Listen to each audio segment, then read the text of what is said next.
Salut à tous, bienvenue sur 01 TV et comme chaque jeudi, vous n'y échapperez pas, place à votre rendez-vous de l'actu high-tech de la semaine, c'est 01 Hebdo. Jérôme, bonjour. Bonjour François, bonjour à tous, on est très heureux de vous retrouver comme chaque jeudi soir. Voici le sommaire de ce 01 Hebdo. Le coronavirus, on en reparle, et oui, car visiblement l'impact sur l'industrie high-tech n'est pas neutre, notamment du côté de chez Apple. On voit ça tout de suite. Et puis Huawei en a profité cette semaine pour faire une conférence de presse pour annoncer quelques nouveautés, dont par exemple la nouvelle version du Mate 10 5G. Miam miam. Sony viendra nous dévoiler ici même en plateau ces nouveautés qu'il pensait annoncer à l'occasion du Mobile World Congress de Barcelone. Tu dis bien parce que tu manges des smartphones toi maintenant. Oui. Et puis on vous fera découvrir une nouvelle marque de smartphone justement qui vient directement de Shenzhen. Il s'agit de Realme qui propose des smartphones à l'excellent rapport qualité-prix.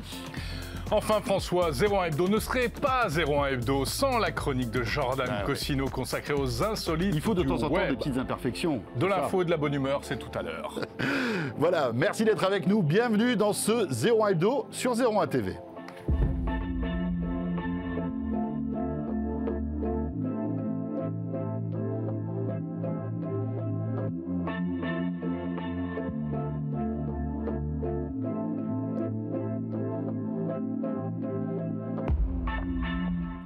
J'espère que vous avez passé une bonne semaine. On est ravis de vous retrouver, vous le savez, tous les jeudis soirs sur 01 TV, sur 01tv.com, sur la chaîne YouTube de 01 TV et dorénavant aussi sur les box SFR et Orange. Vous pouvez nous retrouver pour toute l'actualité de la semaine. Donc. Et avant d'attaquer toute l'actu que nous venons d'évoquer en sommaire, si on faisait un petit tour comme chaque semaine du côté de la question 01 Hebdo Orange. Sur Twitter, chaque semaine, un petit sondage consacré à l'actualité. La semaine dernière, François, nous parlions de... Êtes-vous prêt à utiliser un service de messagerie français, puisqu'on découvrait le service Mailo, enfin qui n'est pas nouveau, hein, mais on avait fait un focus sur ce sujet. Eh bien, vous êtes 66% à dire oui. Vous êtes prêt à utiliser un service de messagerie français. C'est plutôt intéressant. Ça prouve en tout cas que vous avez conscience d'éventuels problèmes à utiliser une messagerie américaine, par exemple. On dit ça comme ça. Peut être, on va dire, inondé par la pub, entre autres. Ouais.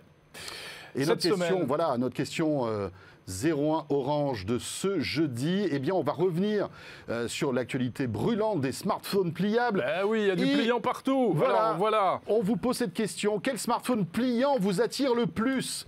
Et comme on est très généreux, vous avez 3 choix cette semaine. On a fait tout péter dans les sondages de Twitter.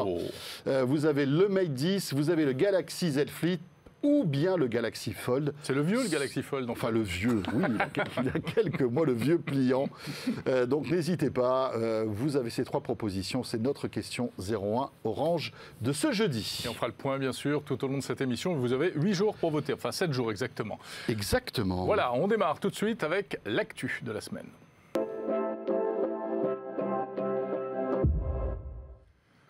Et bon, Jérôme, l'industrie de la tech tout saute, sans mauvais jeu de mots, surtout quand elle provient de Chine. Jérôme, on s'en rend compte, et on le voit dans l'actualité, le coronavirus fait la une de tous les journaux et forcément fait la une aussi de l'actualité high-tech. Oui, parce qu'on l'a déjà évoqué, on le sait, la plupart des produits high-tech, notamment les smartphones, sont fabriqués en Chine. Et donc, tout cela tourne au ralenti. Un certain nombre d'usines tournent au ralenti, notamment les grosses usines Foxconn ou Wistron. Et c'est là que sont fabriqués notamment l'iPhone. Alors l'iPhone, c'est le prochain gros flagship qui doit arriver, qui doit être dévoilé normalement vers la fin du mois de mars. Exactement, c'est de la rumeur pour l'instant. Cet iPhone low cost qu'on évoque de plus en plus précisément. Ça me fait toujours rire quand tu dis c'est ça, qui un iPhone low cost. Voilà, qui coûterait 399 $, mais au bas mot 500 € en France. Donc ce smartphone qui était prévu en théorie fin mars, eh bien sortira-t-il? On ne le sait pas. C'est vrai qu'avec cette épidémie de coronavirus, on peut en tout cas imaginer, et de manière quand même assez réaliste, que le décalage de la sortie de ce téléphone pourrait être acté. Oui, parce qu'en fait, il y a un très bon papier d'Adrien Branco, me semble-t-il, sur 01net.com, où il explique que l'iPhone se prépare dès le mois de janvier. Vous avez des ingénieurs d'Apple qui vont sur place en Chine pour mettre en place toute la production. Et là, en janvier, ils n'ont pas pu y aller. Et en plus, comme les usines tournent au ralenti, forcément, ça risque vraiment de perturber la production. Alors, je ne sais pas si tu as vu, Foxconn a trouvé un truc quand même pour essayer de faire venir ses employés. On donne de l'argent. Et voilà, voilà. Donc si vous êtes un salarié et si vous voulez par exemple revenir travailler dans une usine Foxconn, on vous donne une prime de retour en fait de $1000. $1000 pour vous inciter à aller travailler malgré la crainte du coronavirus. Alors c'est vrai qu'il y a deux actus du côté de chez Apple. Il y a la sortie en mars de cet iPhone low cost et puis il y a la sortie en septembre du nouvel iPhone, l'iPhone 12 qui serait 5G, qui aurait un nouveau design. Et là aussi, on peut se poser la question, et c'est pour ça que tu en parlais, c'est suite au papier d'Adrien Manco, ce smartphone pourrait être aussi peut-être décalé si cette épidémie se poursuit, parce que, évidemment, toute la chaîne de production et d'ingénierie de ce téléphone pourrait être ralentie. Voilà, bref, on parle beaucoup du coronavirus depuis quelques temps dans 01 Hebdo, et évidemment, par rapport à tous ces sujets tech. Et d'ailleurs, on va en reparler tout à l'heure avec Marion Simon-Regnault qui viendra nous parler de la manière dont les technologies peuvent aider, espérons-le, à lutter contre le coronavirus. Ce sera l'objet de sa chronique Planète Tech. Sa chronique. C'est pas une critique, c'est une chronique. On reste dans l'univers Apple avec, écoutez, peut-être bientôt à côté de chez vous, des petites camionnettes Apple. Alors, je vous rassure tout de suite, ce ne sont pas des camionnettes ambulantes qui vendront des iPhones ou des iPads. Non. Ce sont des camionnettes, regardez, voilà, vous avez un exemplaire devant vos yeux ébahis, avec tout un attirail sur le toit. C'est le plombier Apple, en fait. C'est ça, qui vont filmer les rues, Jérôme. Ça y est, Apple Maps est en train de se déployer. Alors, il faut savoir que ces camionnettes sillonnent les États-Unis depuis de nombreux mois. Elles arrivent en Europe et bien voilà, elles sont en tournée en France pour les mois qui viennent. C'est pas trop tôt, tout ça pour alimenter l'application Apple Maps qui, il faut bien le dire, depuis ses tout premiers jours, ne fonctionne pas très bien. Non. Ça a été une catastrophe peu après le lancement et c'est quand même très en retrait par rapport à Google Maps. Donc visiblement, ils ont pris le taureau par les cornes et ils ont décidé de vraiment cette fois de refaire leur cartographie bien comme il faut. Alors c'est rigolo parce qu'on dirait que finalement c'est Tim Cook qui est en concert. Je ne sais pas si vous l'avez vu juste avant. C'est lui qui conduisait la camionnette? Non, mais on a une date en fait des endroits qui seront cartographiés par cette camionnette Apple. Donc par exemple, on sait qu'en Corse, ce sera en mai prochain. Et vous avez toutes les régions en fait de France qui sont listées. Et c'est un peu comme une rockstar qui se rend dans une ville. Et surtout, ne ratez pas. Ne ratez pas la camionnette Apple qui va venir sur la plage d'Ajaccio. La camionnette Apple. Alors, ce qui est rigolo, c'est que évidemment cette camionnette est là pour faire ce que a fait depuis des années Google avec son Google Street. C'est-à-dire que cette camionnette est là pour filmer à hauteur d'homme ce qui se passe dans la rue. Pour après tout numériser, modéliser en 3D pour que vous puissiez voilà, exactement le voir sur votre iPhone ou votre iPad. Et ça va prendre des mois et des mois. Ce sera mieux que Google, bien sûr. Forcément, puisque c'est Apple. En tout cas, c'est eux qui le disent. On voit que c'est en France parce que c'est devant un magasin avec une enseigne française, visiblement. Exactement. Décor, bricolé, etc. En tout cas, si vous voyez des camionnettes Apple qui circulent comme ça dans la ville, vous nous envoyez un petit tweet. Mais elles ne sont pas très belles. Non. Ça fait un peu... elles n'ont pas été designées par Jonathan Ive, celle-là. Visiblement.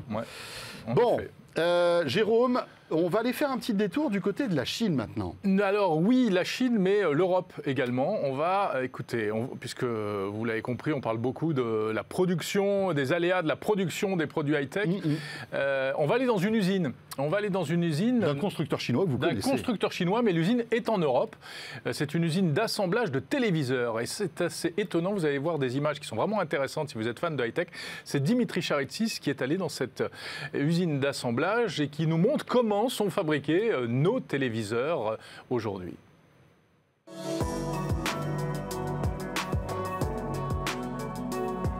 Derrière moi, ce sont pas moins de 3500 téléviseurs qui sont fabriqués chaque jour. On est effectivement à Girardów, dans la banlieue de Varsovie, en Pologne, dans l'usine de montage de TCL, le constructeur TD chinois. Ici, on assemble les télés pour le marché américain, mais aussi pour le marché européen. Alors comment ça se passe pour la fabrication et l'assemblage, plus particulièrement d'un téléviseur?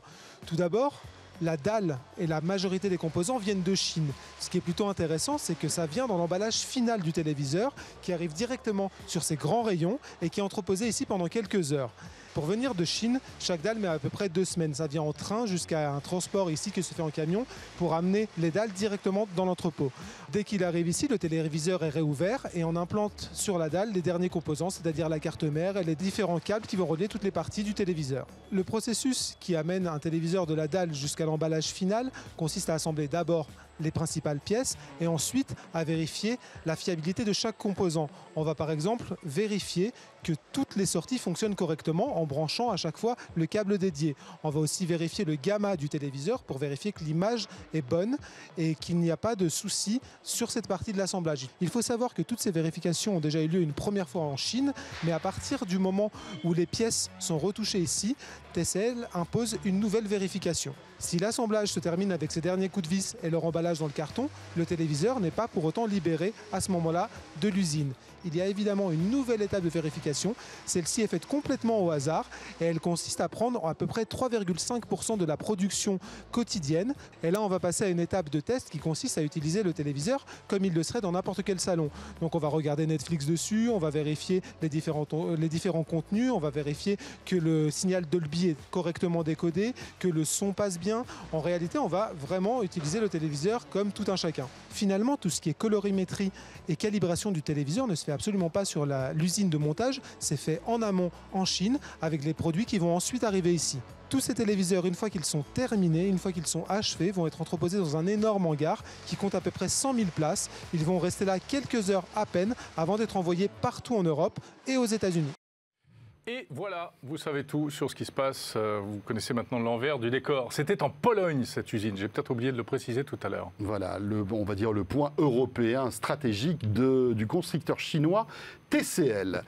Jérôme, alors tu sais qu'en théorie, eh bien, on aurait dû ne pas être ici à Paris, dans ce studio. En ce moment, cette semaine, on devrait être au soleil de Barcelone. Mais oui. Mais non, on n'y est pas finalement.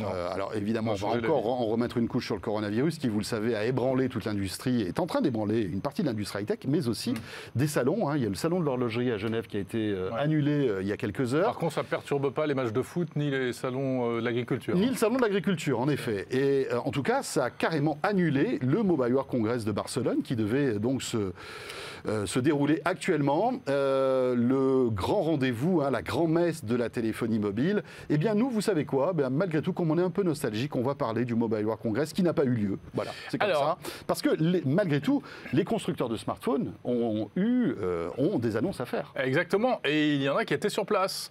Et non des moindres, puisque Huawei était là-bas et Huawei a fait son keynote officiel.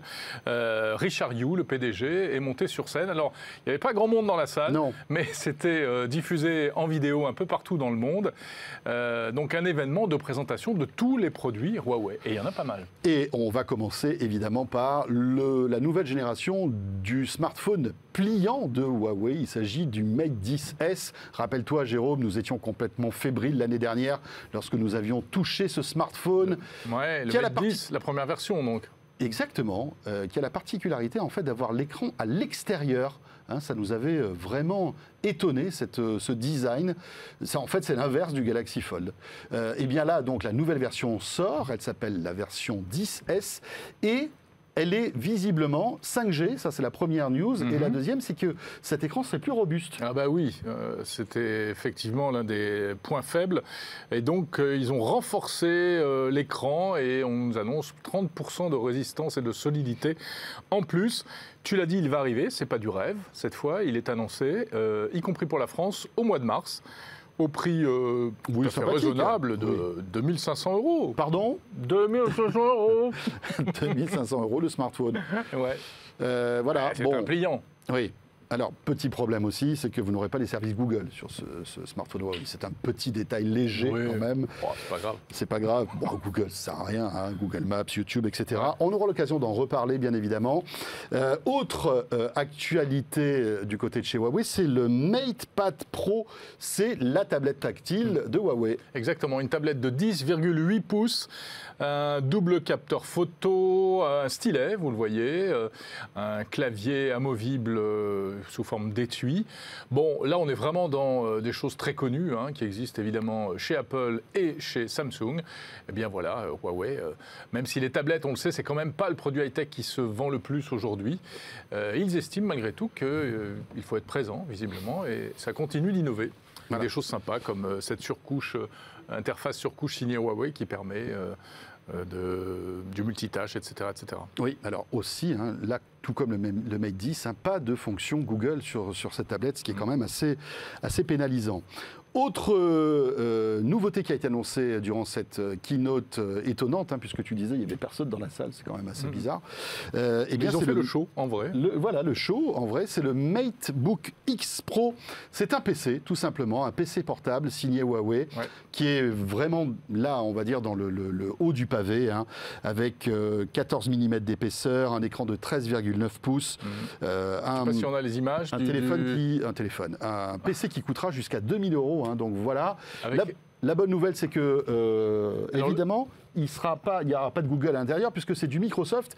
Et heureusement, il y a du Microsoft à l'intérieur de ce laptop. Alors, on n'a pas les images, mais en revanche, c'est très simple. Vous voyez le MacBook Pro, c'est pareil. On pourrait le mimer, hein, voilà. Il ressemble à ça à peu près, si vous voulez. C'est un truc. Non, mais enfin, c'est vraiment. Il est très beau, mais c'est vraiment le design copier-coller d'Apple, hein, pour le coup. Je te laisse le soin maintenant de présenter l'autre MateBook. Je ne sais pas si on a les images. On va tenter. On a des images ou pas, les amis? Non. Alors, on peut en parler, remarquez. De toute façon, on va passer assez rapidement sur deux modèles de laptop, d'ordi portable, beaucoup plus standard, plus abordable, 750 à 900 €. Avec des jolis designs. Bon voilà, ce sont des PC portables. Exactement. Alors la particularité aussi de ces PC, c'est que... À 91% apparemment. Je ne sais pas 91% de quoi. Non mais c'est le ratio écran. C'est le ratio écran.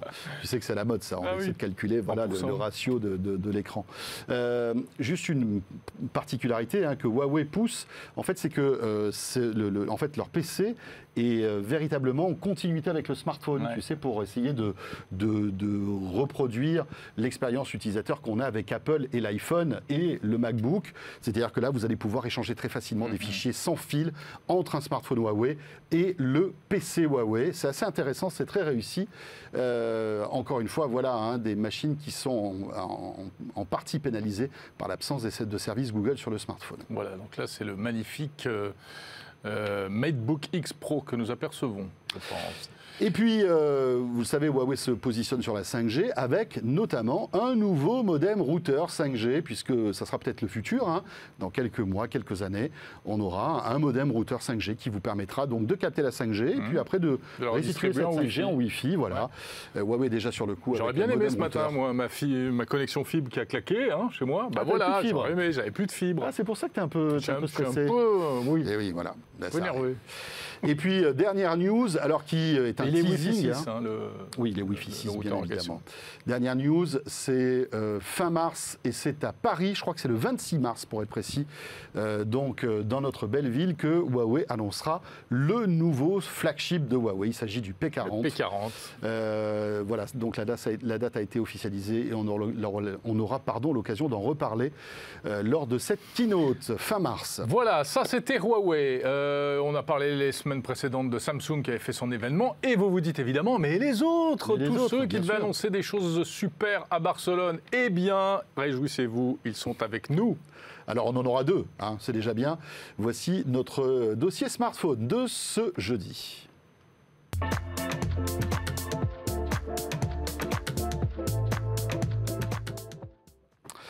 Et nous accueillons nos invités, Jérôme. Voilà, le jingle est fait pour un invité, mais nous avons deux invités. Alice Delon est avec nous. Bonjour Alice. Bonjour.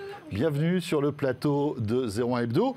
Vous êtes la porte-parole de Realme, c'est ça. Un constructeur de smartphones chinois qu'on ne connaît pas beaucoup, mais que vous allez nous présenter dans un instant. Et puis nous sommes aussi très heureux d'accueillir Sébastien Minot. Sébastien Minot, bonjour. Bonjour. De Sony. Exactement, responsable produit. Très bien, merci d'être là tous les deux. Alors, j'imagine que vous auriez préféré, tout comme nous, être à Barcelone.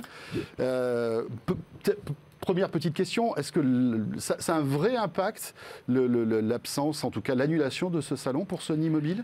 Alors écoutez, pour nous, oui, c'est toujours un petit peu compliqué parce qu'on ne peut pas démontrer tout le savoir-faire de nos produits sur notre stand. Néanmoins, on a essayé de compenser au mieux avec donc, cette annonce faite en direct sur YouTube pour que tous nos fans puissent bien évidemment découvrir les 2 nouveautés qu'on a annoncées donc, en début de semaine. Vous avez fait une keynote en fait comme Richard Liu de Huawei l'a faite, avec personne dans le public en fait. C'était une keynote...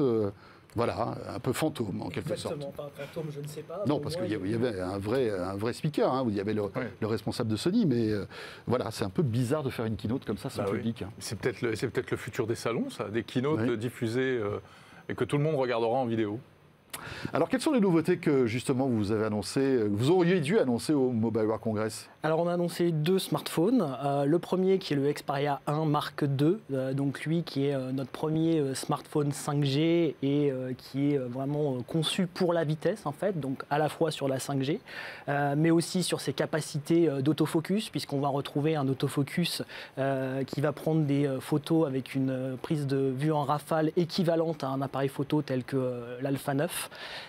Chez Sony. Donc ça c'est bien par exemple pour filmer ou pour prendre des photos d'événements sportifs rapides, des choses comme ça? D'événements sportifs rapides, mais également je pense qu'on est tous concernés quand il s'agit de prendre en photo nos enfants qui bougent très vite dans leurs activités quotidiennes.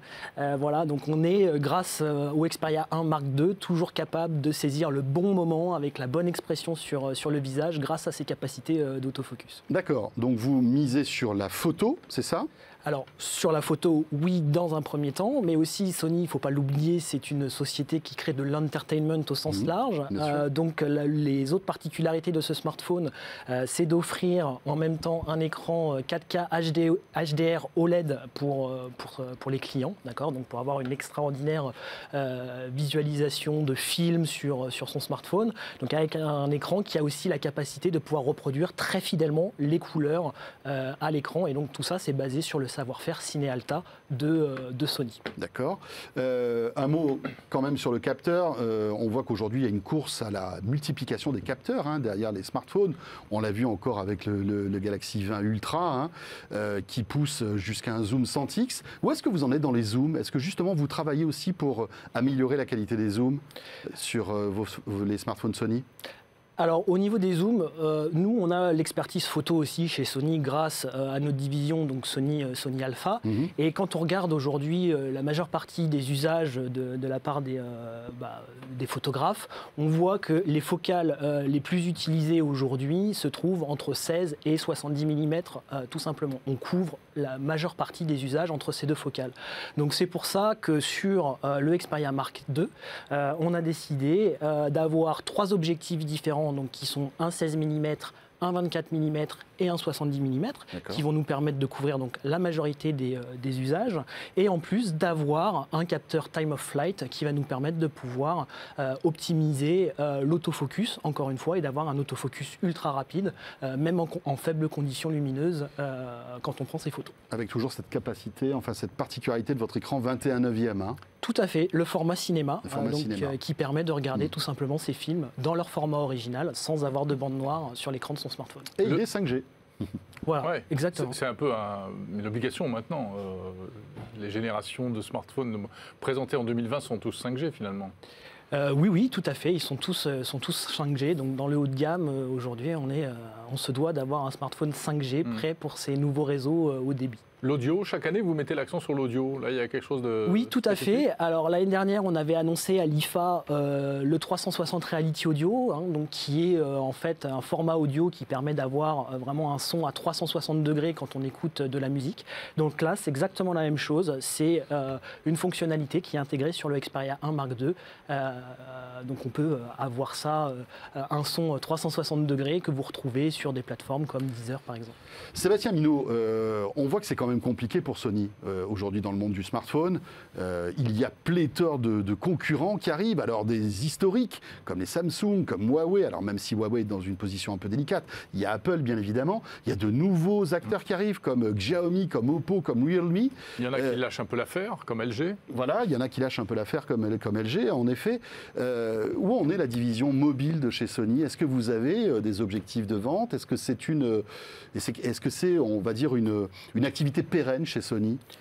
Alors, il faut voir le smartphone chez Sony comme la vitrine technologique de tout ce que Sony est capable de faire aujourd'hui, que ce soit sur la création de contenu, mais aussi sur toutes les technologies, que ce soit audio, vidéo, etc. Donc, c'est un peu votre vitrine technologique, c'est ça? C'est la vitrine technologique, mais aujourd'hui, il y a également la 5G, dont on parle de plus en plus. La 5G, pour nous, c'est pas seulement une stratégie qu'on dédie au mobile, mais qu'on dédie également à tout l'écosystème présent chez Sony. En fait, vous ne pourriez pas vous permettre de ne pas avoir de smartphone. C'est pas une question de forcément pas pouvoir se permettre, mais c'est vraiment de développer ce savoir-faire, continuer à développer des technologies uniques chez Sony qu'on ne retrouve pas chez certains de nos concurrents, sur le son, sur la qualité vidéo qu'on regarde sur son smartphone, mais aussi sur, comme on s'en parlait tout à l'heure, les capacités de l'autofocus du Xperia 1 Mark II. Ce flagship haut de gamme sort quand et à quel prix? Alors, c'est un flagship qu'on va sortir à peu près sur la fin du printemps de cette année, qu'on va retrouver à 1 199 €. D'accord. Alors, c'est pas tout. Vous avez d'autres smartphones un petit peu plus abordables que vous avez annoncés. Hein. Exactement. Donc, le deuxième smartphone qui a été annoncé, c'est le Xperia 10 Mark II, cette fois-ci, donc le successeur du Xperia 10. Donc, lui, il a la particularité d'être un mobile milieu de gamme qui est résistant à l'eau et qui va également apporter les technologies OLED Sony dans le milieu de gamme sur un smartphone. Donc, l'étanchéité qui n'est pas disponible dans le Mark 1? Si, complètement. Aussi, aujourd'hui. En fait, vous avez le même niveau d'étanchéité entre le Xperia 1 Mark II et le Xperia 10 Mark II. D'accord. Et alors, celui-ci sera positionné à quel prix? Aux alentours de 369 €. Ah oui, donc beaucoup moins cher. Exactement. Et je crois qu'il y a un autre modèle? Nous avons également annoncé, alors quelques jours avant le MWC, par contre, cette fois-ci, le Xperia L4, qui lui est en fait le successeur du Xperia L3 et qui apporte ce format 21/9e cinéma dans la proposition entrée de gamme Sony, donc avec un smartphone à moins de 200 € ici. Alors la question qu'on ne peut pas s'empêcher de vous poser, est-ce que vous envisagez éventuellement de sortir un jour un smartphone pliant ? Alors, je ne suis pas dans le secret des dieux, mais aujourd'hui, ce que je peux vous répondre, c'est qu'on ne sait pas exactement de quoi l'avenir sera fait, ni quels sont les usages qui vont se développer sur ces smartphones pliants. Donc, si on a une telle actualité, je serais ravi de revenir ici. Pour l'instant, c'est wait and see, quoi. Voilà. Très bien, merci beaucoup Sébastien. Plaisir. Vous restez avec nous oui. Et vous pourrez peut-être réagir aussi à cette autre marque que vous connaissez peut-être pas, ou que vous connaissez peut-être aussi, étant donné que vous êtes dans l'industrie du smartphone, vous vous y êtes sans doute intéressé. Il s'agit de Realme. Alors Alice, est-ce que vous pouvez nous présenter un peu ce nouvel entrant dans le domaine du smartphone ? Alors oui, bien entendu, Realme en fait est une marque chinoise qui appartient au groupe BBK Electronics, donc qui a également les marques que vous connaissez déjà comme OnePlus, Vivo ou bien Oppo également. Donc voilà, Realme s'est lancé en Europe en octobre dernier, 2019. Donc c'est tout récent là. Voilà, c'est tout récent. Donc là, on continue notre expansion en Europe avec de nouveaux pays et de nouveaux marchés. Donc notamment le UK, l'Allemagne, l'Italie, l'Espagne, sur lequel on est implanté depuis un peu plus longtemps.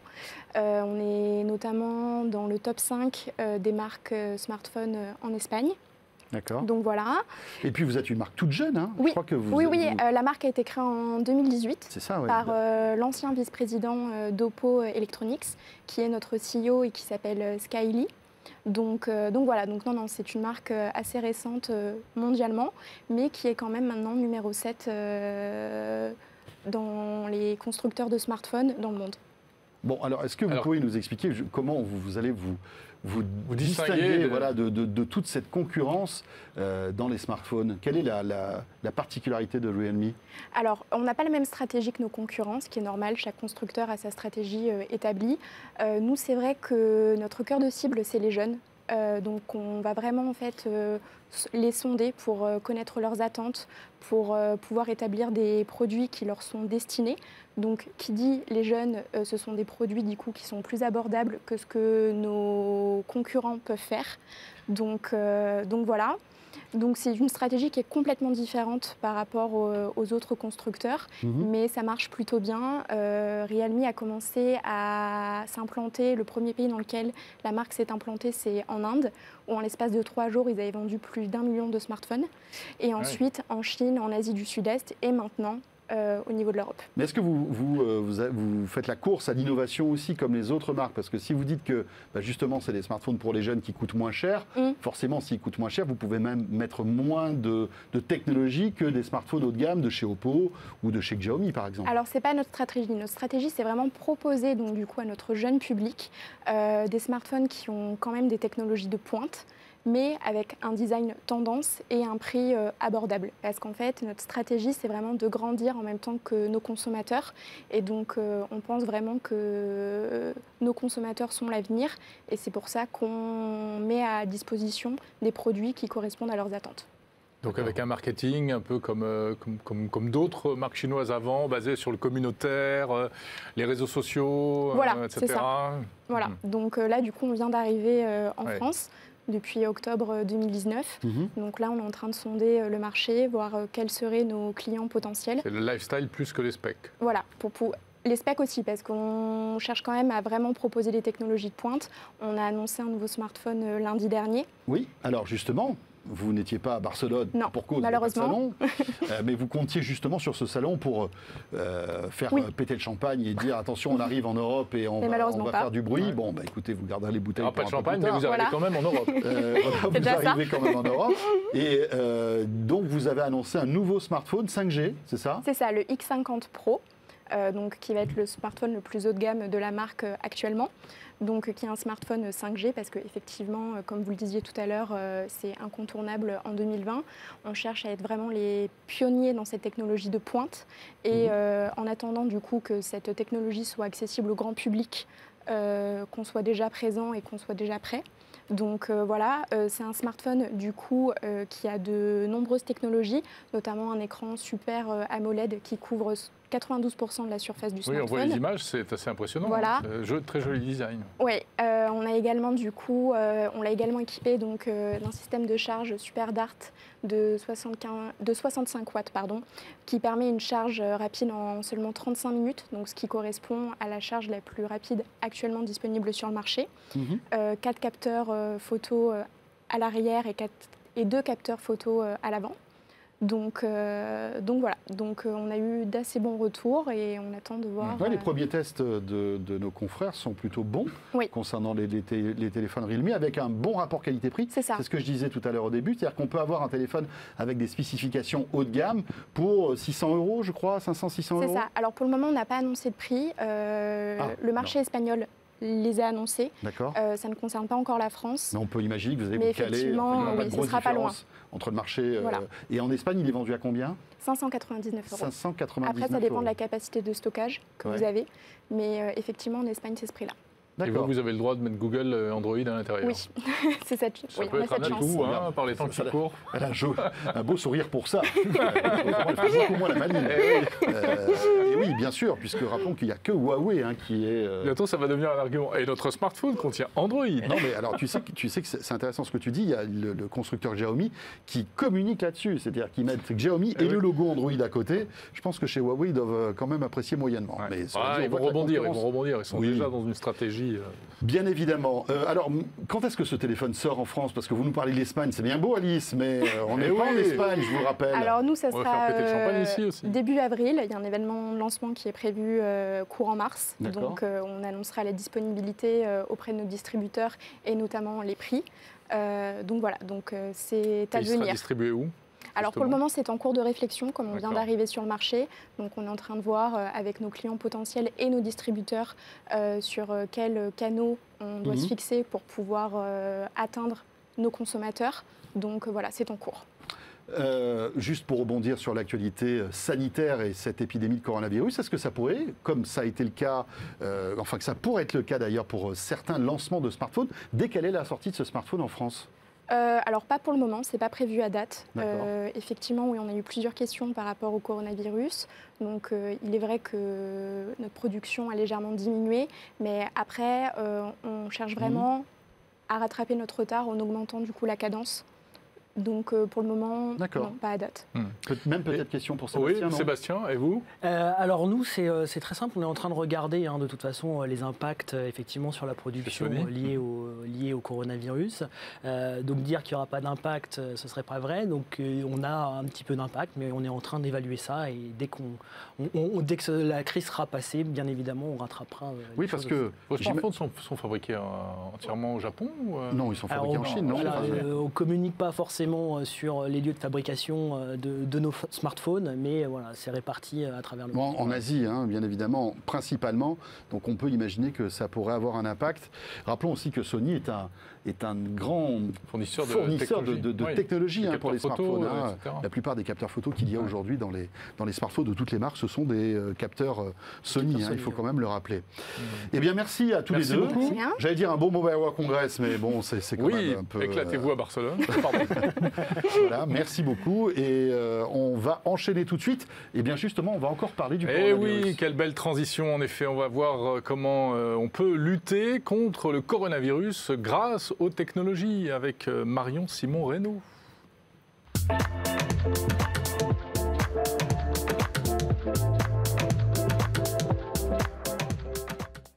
Et si on se faisait un petit détour du côté de notre question, 0-1 Orange, bonne Jérôme. Remarque. Qu'en penses-tu? Alors, j'attrape la question. Eh bien, écoute, moi aussi, je l'ai attrapé téléphone intelligent. Et on parle de smartphone pliant. Alors, ça donne quoi? Eh bien voilà, on vous questionne. Quel smartphone pliant vous attire le plus? Aujourd'hui, là, en ce jeudi, on vous propose 3 smartphones. Le Huawei Mate 10S, le Galaxy Z Flip ou le Galaxy Fold. Et pour l'instant, c'est le Z Flip qui tire son épingle du jeu, Jérôme. Le Z Flip, ce petit smartphone Samsung qui se plie dans le sens vertical. Et c'est vrai qu'il séduit, il retient pas mal l'attention en ce moment, contrairement aux 2 autres qui sont à l'horizontale. Voilà, n'hésitez pas, continuez à voter. On fera un point tout à l'heure en toute fin d'émission. Jérôme, retour sur le coronavirus. On va pas lui remettre son jingle, mais elle est avec nous. Marion, bonjour. Bonjour Marion. Marion, journaliste à zeronet.com, bien évidemment, qui mêle toujours avec beaucoup d'intelligence société et technologie. Sociétech, Sociétech. On a trouvé ça. Félicitations. C'est bien ça, Sociétech. Bon, celle-là, vous la gardez pour vous. Je ne suis pas persuadé qu'il faille quand même mettre trop en avant. Et on va parler du coronavirus dans l'industrie de la tech, Marion. Alors, effectivement, on ne va pas du tout parler production ou construction de smartphones, comme vous venez de l'évoquer, mais plutôt comment la tech pourrait aider à endiguer ce virus qui est en train de devenir... qui se développe sur toute la mondial, planète. On peut le dire. Alors, d'abord, la Chine qui a... mis toutes les nouvelles technologies qu'elle avait à disposition pour lutter contre cette épidémie. D'abord, la reconnaissance faciale qu'elle a mis en place dans une des gares de Pékin. Et en fait, elle associe avec des capteurs de température un système intelligent qui permet de savoir si vous êtes à plus de 37,3. Vous allez passer un contrôle manuel. Vous allez ensuite être surveillé selon votre visage, selon vos déplacements, pour ensuite aller... vous ne pouvez pas rentrer chez vous. Et c'est ce qui est arrivé à un Chinois qui n'avait pas forcément dit aux autorités qu'il était allé dans la province de Yuan. Et en fait, pendant la nuit, les autorités l'ont retrouvé grâce à ce système de reconnaissance faciale. Donc ça a fait un peu peur. Et en même temps, aux grosses épidémies, les gros moyens, j'ai l'impression. Oui, bien sûr. C'est la même chose à Moscou. La mairie a mis en place tout un système de... Enfin, les caméras étaient déjà en place, mais ils ont mis en place... Donc, ce n'est pas des thermomètres, mais c'est des caméras des caméras thermiques, en fait. Voilà. En fait, en Chine, il y a les deux. Il y a une caméra dotée de capteurs. Et là, celle de Moscou, par exemple, ce sont des caméras de surveillance, on va dire, basiques, dans lesquelles on a rentré les visages des 2500 personnes identifiées à ce moment-là, revenant de Chine, potentiellement infectées. Et donc, elles n'ont plus le droit de bouger de chez elles pendant 15 jours. Les caméras, avec leur visage, les traquent. Et si jamais elles sortent, raid de la police chez eux. Non, c'est les vrais mots du maire de Moscou. Donc, oui, ça fait un petit peu peur. Là, ils envoient 3 drones et ils passent les menottes. Alors, en parlant de drones, en Chine aussi, il y a des drones qui donc, ont envoyé des messages de prévention au départ. Selon l'agence de presse chinoise la plus populaire, je ne vais pas m'aventurer à dire le nom, il y a aussi des drones qui désinfectent les rues avec un spray qui désinfecte les rues. Ça serait bien qu'on ait un chez Jérôme. Je t'en prie, c'est propre chez moi. C'est vrai? Tant qu'il n'y a pas de coronavirus, vous ne devez pas être embêté. Non, il a de la poussière à virus, lui, chez nous. Enfin, non, Moi, j'ai que des virus informatiques, bien de chez nous. Mais là, c'est encore autre chose. Ouais, Ça, c'est autre chose, ouais. D'accord. Et donc, il y a évidemment, au pays du QR code, des QR codes qui vous permettent de savoir Au pays du QR code, c'est joli ça. Oui, votre état de santé, de contagion ou de contamination. Donc, vous remplissez un petit formulaire sur Internet qui vous permet, comme on le voit à l'écran, de dire où vous êtes allé, est-ce que vous avez contacté ou touché des gens qui pourraient venir de zones infectées. En gros, si on a un QR code vert, ça va, mais le rouge, c'est moins bien, c'est ça en gros? Exactement. Ça, hein, on se croit au Nutri-Score un peu. Il faut rester 14 jours chez soi si on a le QR code rouge. C'est la même logique pour la... C'est-à-dire qu'on scanne, on flash le QR code pour donner sa réponse. Voilà, en fait, on va flasher le QR code pour arriver sur le questionnaire, remplir le questionnaire, et ensuite on a la réponse dans le QR code. Et alors, c'est rigolo parce que cette histoire, elle a permis, par exemple, dans un supermarché, par exemple, d'une province chinoise près de Pékin, je crois, aux surveillants du supermarché de demander aux personnes avant de rentrer dans le supermarché de montrer leur QR code. Donc paranoïa totale. Les gens entre eux aussi analysent leur QR code, de ce que rapportent les médias chinois. Ah, t'as le QR code jaune, la loose. Je peux pas t'inviter. Non, moi je suis rouge. C'est assez... Lui c'était mon ami, mais maintenant il a un QR code rouge.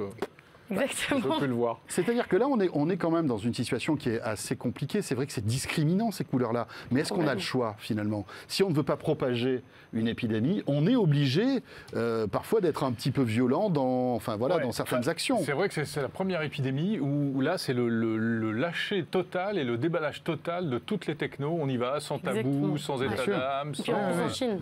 Et en plus en Chine. Il y a un rapport ouais. autoritaire aussi. Ils ont mis des caméras partout, encore plus qu'avant, dans les immeubles, etc., pour vérifier que les gens ne sortent pas. On peut faire une simplification un peu, mais la Russie, la Chine, tout de suite des gros moyens, reconnaissance faciale, les forces policières disponibles pour traquer ces personnes. Et en Corée du Sud, par exemple, plus, on va dire, moins autoritaire, clairement, il y a d'autres technos qui aident, et notamment, il y a 2 initiatives qui sont assez rigolotes, si on peut dire. C'est un développeur coréen de 19 ans qui a créé sa propre carte de géolocalisation des cas infectés. Parce qu'en fait, il faut savoir que même en Chine, toutes les données sont rendues publiques. Et donc, en fait, il a créé un système... la géolocalisation de tout le monde, en fait. Voilà, mais il le diffuse surtout.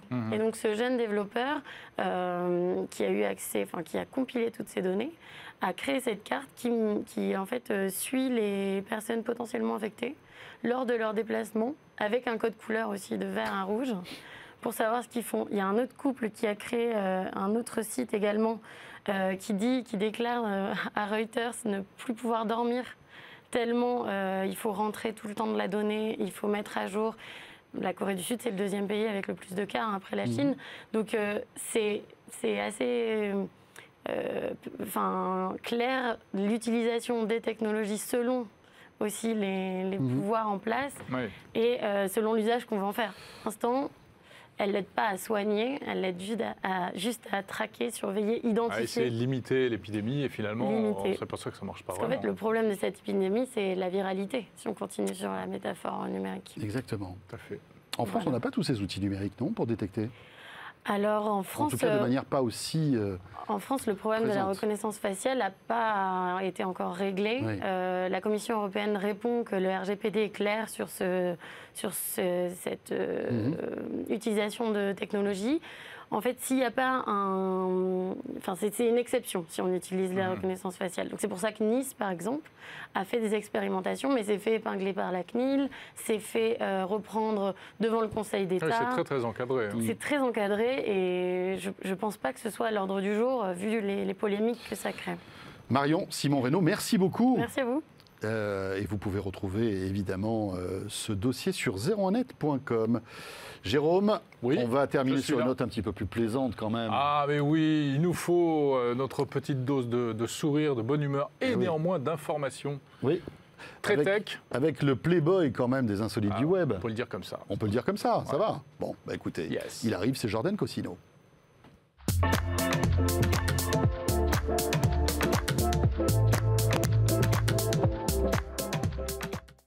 Qu'est-ce qu'il ne faut pas faire quand même pour embellir le portrait quand même de certains journalistes. Bonjour chroniqueurs. Jordan. Bonjour Jordan. Bah écoutez, merci De rien. pour tous ces compliments. Mais de rien. Je ne sais pas trop comment les prendre, je suis un peu ému. Bah, J'en ai cassé ma chaise en m'asseyant, pour vous dire. il n'était Ouais. pas sincère, donc Non, bah, ne t'inquiète pas. Ça ne m'étonne pas de toi, connaissant ta malveillance vis-à-vis de moi. Bien sûr, Jordan. Bon, alors, Ça ta suffit, petite tous les deux, sélection. vous n'êtes pas réconciliés encore? Oui, Non, mais c'est compliqué à la maison. Qui aime bien châtie bien, oui, bien en sûr. plus. Oui, petite sélection du web, comme Oui. d'habitude. J'ai Allons-y. fait le tour d'Internet, vous savez, c'est ma passion. J'ai deux passions dans la vie, les t-shirts bleus et le tour d'Internet. Et j'ai fait la deuxième, du coup. Je vais trouver trois Et produits. la nourriture, quand même. Et Faut le- faut le dire ça aussi. se voit un petit peu. Mais pas le coiffeur. J'ai trouvé trois produits, à commencer par le premier. Je pense que Jérôme, tu pourrais l'acheter vraiment. Je l'ai trouvé, je me suis dit, possiblement, Jérôme va pouvoir craquer. Ça m'intéresse. Il faut savoir que parfois Jérôme craque sur les produits et après il me demande les liens. Il faut le savoir, c'est vrai. Hein. On peut le dire, c'est vrai. Oui, c'est vrai, Voilà. c'est vrai. Donc celui-ci, je pense, ça Sans- peut peut-être l'intéresser. Sans violer ma vie privée, tu peux dire ça. Personne ne, non, personne ne viole quoi que ce soit, c'est d'ailleurs. que j'allais dire. Bon, on va Tu ne diras commencer. pas ce que je t'ai... Avec- Voilà, ce que j'ai acheté. Oui, non, je ne commande pas. On va commencer avec Luminook. C'est le nom de ce beau produit. Luminook, qu'est-ce que c'est? Ça te permet déjà, on dirait que là tu vas mourir, je le tu vois veux. le tunnel. Non, je sais pas En ce gros, que ce c'est. produit, ça te permet d'illuminer les endroits chez toi qui peuvent l'être, mais que difficilement, ou qui ne peuvent pas l'être. Typiquement, un placard, C'est une un lampe, dressing. Oui, alors c'est une lampe, mais c'est une lampe interrupteur que tu fixes à ton mur. Et en fait, il y a des capteurs dans le produit. Et à chaque fois que tu ouvres ton placard ou que tu ouvres ton dressing, Ah, ou mais t'ouvres un- tu rigoles, il y a ça chez Ikea depuis des années. oui, sauf que, laisse-moi finir, sauf que là, c'est relié à une appli où tu peux gérer des programmes, entre guillemets, tu peux la mettre en mode ne pas déranger, si tu veux pas, je sais pas, si tu sais que le matin, tu vas ouvrir 5 fois ton dressing et que ça va réveiller ta femme, ou que tu vas ouvrir, je sais pas, la porte de ta cuisine et que ça va réveiller ta femme, Ça, tu mets en mode c'est ne du pas week- déranger. Tu vois, il commence à bien aimer, il se foutait de moi et puis il commence à bien aimer. Dès que tu parles de réveiller sa femme, non, mais- tout de suite il a le sourire. Je sais pas si t'as remarqué.